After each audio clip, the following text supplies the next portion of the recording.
Hi everybody, Meredith here again.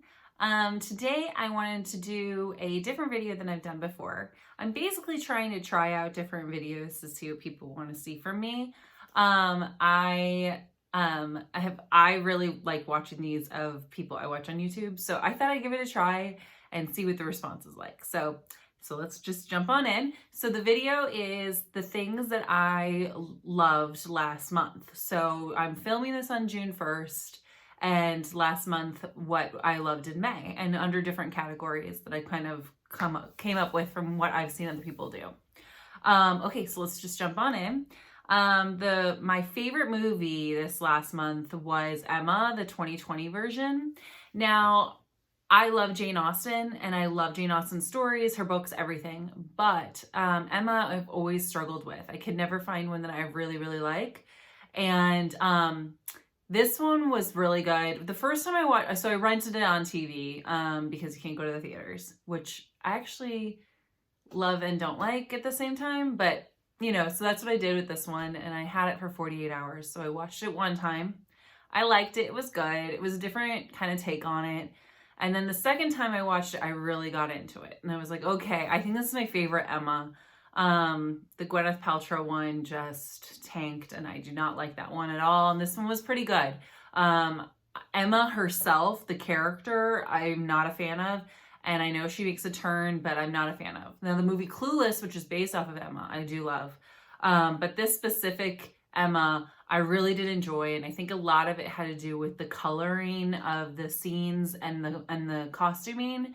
Reminds me of Marie Antoinette, the movie with Kirsten Dunst, which I like that movie just based off of the coloring, the set design, all that stuff.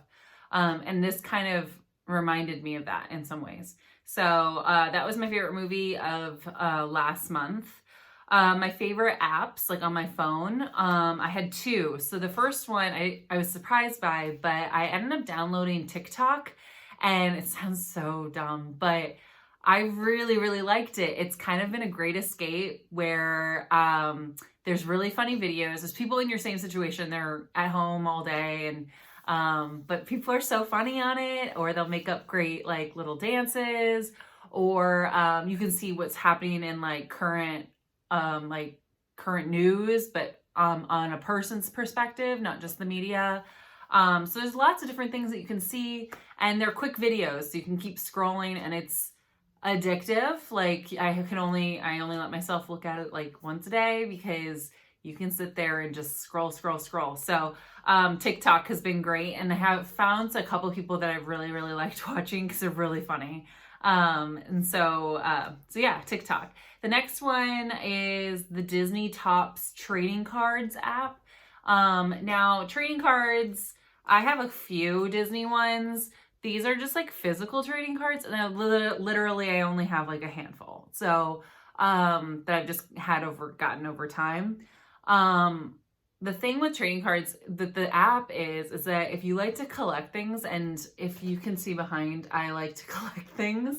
I always have. These are like my pop figures, things like that. I've always liked to collect things, but what's nice about the app is that you're not spending any money. I mean, you don't have to. There's ones you can there's always apps you can add things to and you can spend money. I do not spend any money, and I don't have to house my trading cards. So you get coins every so many hours, and you can use those to buy the trading cards, and then they literally open the packs like you're opening a pack of trading cards. Anyways, never thought I'd get addicted to that kind of an app. I'm more of a puzzle type of person, or a Sudoku, something that like you have to really think about. But this has been so fun because it wraps in two things I love: collecting with having to bring it home, and collecting and Disney. So yeah, and I was a little confused, I will tell you, on a couple of the features. So I watched on YouTube just a tutorial walkthrough, and it clarified that crafting section. You'll see if you download the app, there's the crafting. I was a little confused on that. And they clarified a couple things. So those are my two favorite apps.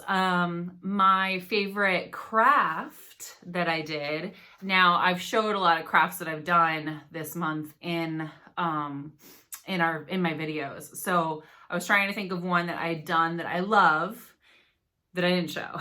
So this was it. It was the rainbow, the yarn rainbow, with the rope. Now, a lot of people have made these, so I didn't think I should make a video on it because you can find this everywhere and it's a pretty simple craft. It was super easy. It took me just a couple, like a short afternoon making it. I was actually on a Zoom call with my family, making it while I was talking, because I'm a multitasker. And so yeah, so it was my favorite craft that I made. But if you want a video on that, just let me know down below. I'll be happy to make a video on it because I could always make another one. And then my favorite TV shows right now. I have been watching 90 Day Fiance before the 90 days. Now, if you're not familiar with 90 Day Fiance or how the structure of it works, basically if an American falls in love with a non-American, they can, once they're engaged, they can bring that on a visa. They can apply to have that person come to America, and they have 90 days to decide if they want to get married or not, and then they have to get married in that 90 days. So some people wait till the very end and get married like right away, like at the end. But this takes care, this before the 90 days is before they're even engaged. So the American has gone to their boyfriend, girlfriend's hometown, home country, and gotten to know their family, things like that. And it's kind of like escapism for me. Like I like, watching other people's kind of train wreck. Because this one, usually like the 90 day, you're like, oh, those people are in love and maybe that person just wants a green card. But this one, I'm like, it's a train wreck all around. These people, it's unbelievable. So yeah, so that is 90 Days Before the 90 Days. Now, if you watch this show, please contact me because we need to discuss Big Ed. Just look up Big Ed. He is a piece of work. Anyways, moving on. My next one is Pixar, and my next TV show. It's not necessarily a TV show. My next thing on TV is Pixar in Real Life. Now, this is on Disney Plus, and I binged these. But they added some new ones. And basically what it is that it's a hidden camera in New York City, and Pixar characters are put in everyone's like life. Like it's put in the people's lives. So Wall-E shows up in Manhattan. Like it's so cute. Oh, and I wore my Wall-E pin specifically for this, because he's so cute and I like Wall-E, but my gosh, the response this woman has to see a physical Wall-E in real life is just the sweetest thing. And then so Wall-E and Up, look at those, watch those two, and they're just shorts. So you're not committing to like a whole TV series. Just watch those two shorts. The Toy Story one's also really cute. But yeah, so Pixar in real life. All right. And so and then I also want to cover what I read last month. Now, I like to read, but I'm not one of these like binge readers where they'll read 6 books a month. I don't have the patience or the attention span for that much. 1 book a month is my goal. So what I read last month was The Indifferent Stars Above by Daniel James Brown. Now, this book was a book that I read from my book club. I am a member of a book club and we discuss it. And I will say that about half of us loved it and half of us didn't like it. And I loved it.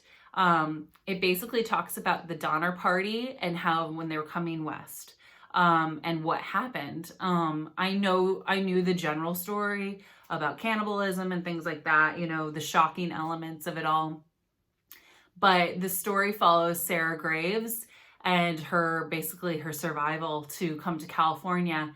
And it was very, very good. The guy really, the author really did his research and you can tell, on the area and how he came west. And he talks about what your body does in survival mode and how people respond and how maybe they responded isn't typical of someone stuck out in snow.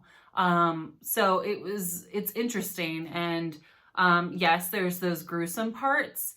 So be aware. And if you're choosing to read this, but you get through it fine. The thing that I would recommend, only read it, really only pick it up if you like history, because it's a lot of history and I love history. And so that's why I think I really enjoyed it. So, and that's what I noticed in the reviews for my book club.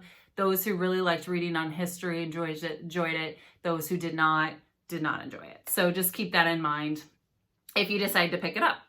The next thing was music. So I listen to a lot of music on my phone, and I listen to through my Alexa. But I've been spending a lot of time in my craft room with extra time that I've been having. And right outside there is my record player. So I've been taking advantage of that because it's kind of just makes it a little more special to listen to. And so I pulled out my Simon and Garfunkel record. This is the Live in Central Park album. What I really like about it is that it would it's live. I don't like live music usually, but I like this one because it's live from the 60s. So it's a different era. You're hearing different things that are going on. So I really enjoyed this. Another thing, my favorite musician, current musician, is Amos Lee. And he's been doing live performances Thursday nights on Instagram. And then he did one last Thursday through YouTube to another website. That took me to another website. But that's been really fun because it's literally a live concert, him in his home, just doing music. And he'll listen to request, you can request what you want. And that's been really fun too. So I do that. I try and do that every Thursday night because, when else can we do stuff like that? It's so cool. I pay big money to go see him and then travel to go see him. I'll drive 2 hours to see him, and this has really been nice to be able to do that. Okay, so my favorite podcast is the Popcast with Knox and Jamie. I have been listening to them for a while now, but this month has been really good. The Popcast, P-O-P cast. And what they talk about is pop culture. They talk about books. They talk about movies, kind of like what I'm talking about now, but they put that comedic spin on it. And they seem like they're just funny friends that are hanging out, and they have somebody who works for them, Erin. She's great. And so it's just a fun kind of podcast to listen to that gets your mind off of things. A lot of what I like to do in in my entertainment kind of life gets my mind off of stuff, except for my reading. I tend to read pretty heavy, sometimes heavier books. So yeah, and then what's cool about what's coming up next month for the Popcast is that Knox McCoy, who is the co-host, is bringing out a book called All Things Reconsidered that he's written.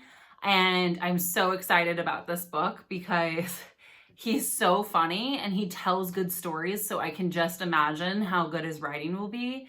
And I've actually already heard part of it because he's released some stuff to people who pre-bought it. I actually just got a notification that I'm going to be getting mine on Wednesday. It comes out on Tuesday. So I'm so excited. I know I'll binge that one.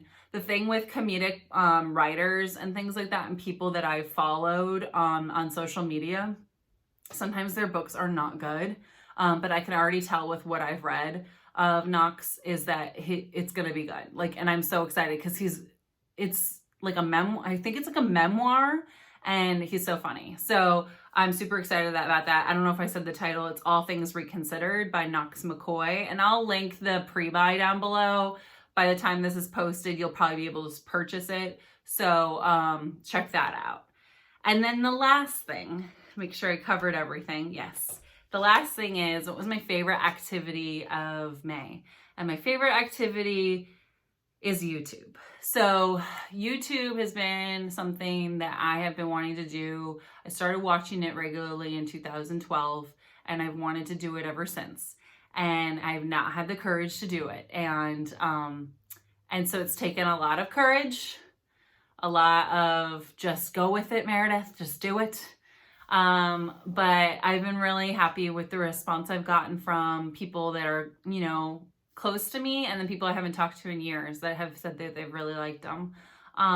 It's been a great outlet for me to, I like sharing what I love, and I like putting things out that make people happy. And so this has been a good thing for me to be able to do. So, YouTube's been fantastic. It has been nerve-wracking, but it's been worth it. And I really hope I, continue this for a long time. I plan on continuing it. But I know it's a lot more work than people realize, and a lot more planning. So, reality is, like, what will my life be like a year from now? I don't know. So, but I hope I continue with it because I have enjoyed it so far. So I hope everyone has a wonderful day, and I hope you enjoyed this video. Again, I will link that Knox McCoy book down below so you can check that out. And I've been linking my previous videos down below, so check those out as well. Please leave a comment on things that you have enjoyed this month and that I should check out as well. And I will talk to you really soon.